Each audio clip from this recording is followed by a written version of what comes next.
ഈ അലർജിയുള്ള ആൾക്കാർക്ക് പലപ്പോഴും അവർ കംപ്ലൈൻറ്റ് ചെയ്താണ് ഇതിനൊപ്പം സാറേ ഭയങ്കര അൾസറാണ് വായിൽ, അല്ലെങ്കിൽ നമ്മൾ പറയില്ലേ വായപ്പുണ്ണെന്ന് പറയില്ലേ. ഇതിൻ്റെ മെയിൻ പ്രശ്നം എന്താണെന്ന് വെച്ച് കഴിഞ്ഞാൽ ഓൾറെഡി ഇവർ കുറേ അലർജീൻ്റെ ഇഷ്യൂ ഉണ്ട്, ബുദ്ധിമുട്ടാണ്. കൂട്ടത്തിൽ ഈ വായപ്പുണ്ണും കൂടെ വരുമ്പോൾ ഭയങ്കര ഇറിറ്റേഷനാണ്. അപ്പോൾ അതിൻ്റെ റീസൺസ് നമുക്ക് നോക്കാം. ഡയറക്റ്റ് ആയിട്ട് ഇതിനൊരു ലിങ്കൊന്നും ഇല്ലെങ്കിലും ഈ അലർജിയുള്ള ആൾക്കാർക്ക് മൂക്കടപ്പം മിക്കവാറും സമയത്തുണ്ട്. അപ്പോൾ രാത്രിയൊക്കെ പലപ്പോഴും വായ തുറന്നാണ് ഇവർ ഉറങ്ങുന്നത്. അപ്പോൾ എന്ത് ചെയ്യും, വായ ഭയങ്കര ഡ്രൈ ആവും. ഈ ഡ്രൈനെസ് തന്നെ എന്ത് പറ്റും, അൾസർ ഉണ്ടാക്കും. അൾസർ എന്ന് പറഞ്ഞാൽ ഈ ആപ്തെ അല്ലെങ്കിൽ വായ്പുണ്ണുണ്ടാക്കും.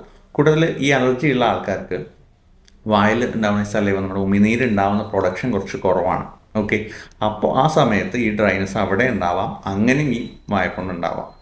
പിന്നെ ചില കേസസിൽ ചില മെഡിസിൻസ് ആൻറ്റിഹിസ്റ്റമിൻസ് എടുക്കുന്നതിൻ്റെ ഭാഗമായിട്ട് ഈ ഇഷ്യൂ ഉണ്ടാവാം. ചിലർക്ക് ഈ കഫം കണ്ടിന്യൂസ് ആയിട്ട് ഇങ്ങനെ മൂക്കുന്ന തൊണ്ടയിലേക്ക്, അലർജിയുള്ള ആൾക്കാർക്ക് മനസ്സിലാവും, തൊണ്ടയ്ക്ക് ഇങ്ങനെ മൂക്കുന്ന തൊണ്ടയിലേക്ക് ഇങ്ങനെ കഫം ഇറങ്ങിക്കൊണ്ടിരിക്കും. അപ്പോൾ അതിൻ്റെ ഒരു റിയാക്ഷനായിട്ട് വായിൽ ഈ ഓറൽ ഇതിൽ ഇങ്ങനെ സിംറ്റംസ് കാണുന്നുണ്ട്.